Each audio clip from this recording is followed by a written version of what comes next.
Good evening and welcome to South West Londoner Tonight with Joshua Murray and me, Olivia Dimitriadis. Tonight, we'll be hearing from Streatham councillor and Green Party member Scott Ainsley about Ofcom's decision not to include the Greens in the upcoming televised electoral debate. The story of former Kingston University student Merton and her campaign to end the detention of women asylum seekers in the UK as her online petition reaches over 50,000 signatures. Also on the show, Merton Council are welcoming a Heritage Lottery Fund grant of over £80,000 to help collate the experiences of the borough's residents during the First World War. And as part of National Obesity Week, Kirsty Shanks is in Wandsworth with the Walk for Life team to find out how residents could lead a healthier lifestyle and meet up with Jessie St John Sharp, contestant and runner-up on TV show The Biggest Loser. But first tonight, Ofcom's decision to accept UKIP onto the upcoming televised election debates continues to cause tension between the major political parties, with David Cameron saying that he will not take part in any of the broadcasts unless the Greens are also included. Georgina Campbell has been speaking to Streatham councillor Scott Ainsley, a Green Party member himself, about the situation. The run-up to this year's general election is already hotting up after broadcast regulator Ofcom offered the UK Independence Party a platform on the televised debates. Traditionally, as the three major political parties, only the Conservatives, Liberal Democrats and the Labour Party participate in the debates. However, Ofcom said that it believed that UKIP should be added to the major party list after topping the poll in last year's Euro elections and winning 2 parliamentary by-elections. In response to Ofcom's draft ruling, Prime Minister David Cameron has refused to take part unless the Green Party is involved. But are the Prime Minister's words just a lot of hot air to get him out of a difficult debate, or is he really trying to level out the democratic playing field? We spoke to Streatham's Green Party councillor Scott Ainsley to find out more. There's a real Green surge going on at the moment. We've got an MP that's properly democratically elected. UKIP have got 2 defecting Tories that have won by-elections. They haven't actually won a proper election, yet they're included. I think that there's a reason why a lot of people are not voting, and I think it's because there's no one really speaking on their behalf. A lot of people are disenfranchised, a lot of young people particularly. I don't think David Cameron does genuinely want the Greens to be included for any kind of altruistic reason. I think that it will probably give him a break from the hammering he's going to get from Labour and mainly from UKIP in these TV debates. He promised before he got elected to be the greenest government ever. Well, you know, he's single-handedly failed at that. He's also not going to get an easy time from his coalition partners, the Lib Dems. So I think by having the Greens there, it's a bit of downtime for him within these debates because, you know, the Greens will be attacking all the 3-4 main parties, if you're calling UKIP main party, that are all signed up to continuing austerity. The Green surge has happened maybe because Ofcom have said, you're not big enough, you're not party enough. And young people have gone, actually, I'm sorry, but you're wrong. I think that, yes, all of the parties should be in a grown-up, mature democracy given a platform, at least for one of the TV debates. Despite being denied a televised platform, it looks like the Green Party are set on making this year's campaign its strongest yet. I'm Georgina Campbell, reporting for South West Londoner.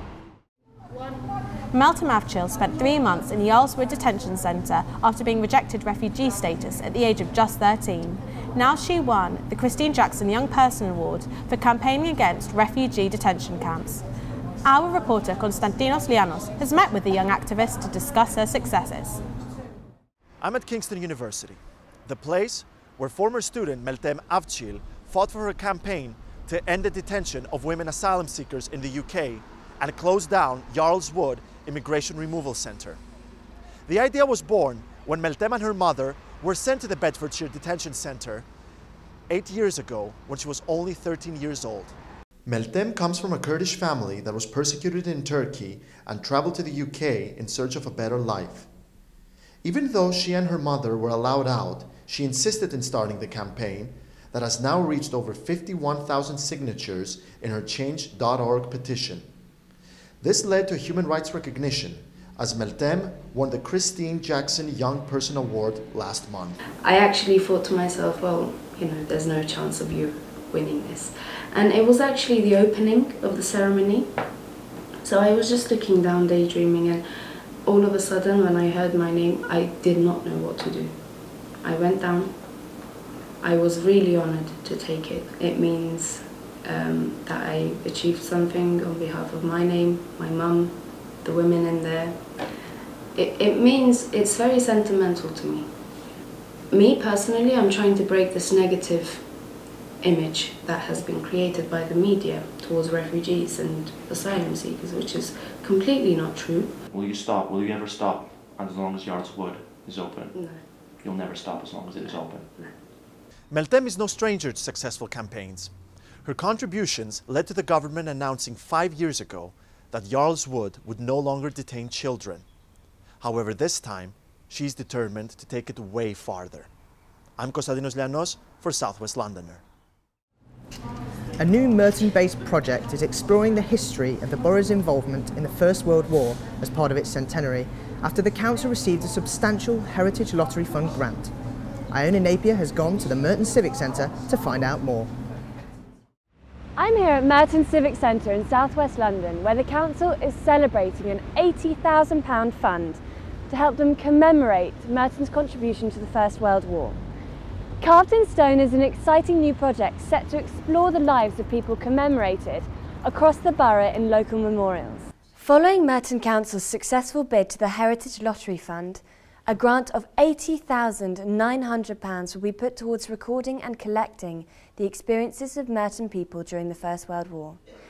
I'm here to interview Heritage Officer Sarah Gould, who has pioneered the project from day one. One of the main reasons why I wanted to do the Carved in Stone project was really to put faces, either practically through photographs or in terms of information, to the names that are actually carved on a memorial. And it's very important to record the memories of family members that they may have spoken to while we still have time, because obviously the children of combatants are, you know, some of them are quite elderly as well, and it's important to actually safeguard those memories before they're lost. We've got a range of different activities that we're actually going to do.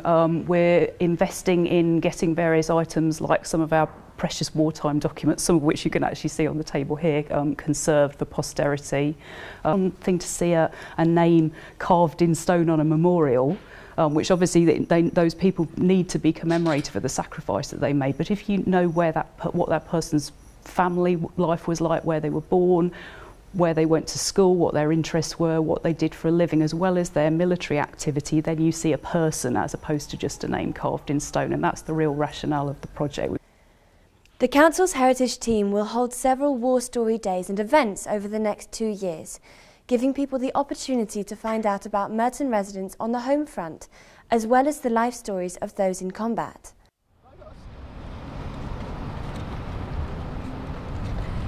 I'm here at the Wimbledon War Memorial on the Common, where I'm going to be speaking to Councillor Nick Draper, the Merton Council Cabinet Member for Community and Culture, about the Carved in Stone project. What we're going to do with this project is take it down to the individual level, to say that it was this person from Wimbledon, from Mitcham, who went off to war. There was about 1,200 people that we know of who went off and fought and died in the war. We can show people how ordinary they were. That's really important, that we can take some of the moss of time off the First World War. But if you take it back to the individual, then you understand the true tragedy and the true pointlessness of a war like that particular war was. 100 years ago, Merton men were bidding farewell and marching off to war. Thanks to this project, they and their families will not be forgotten. I'm Iona Napier for SW Londoner.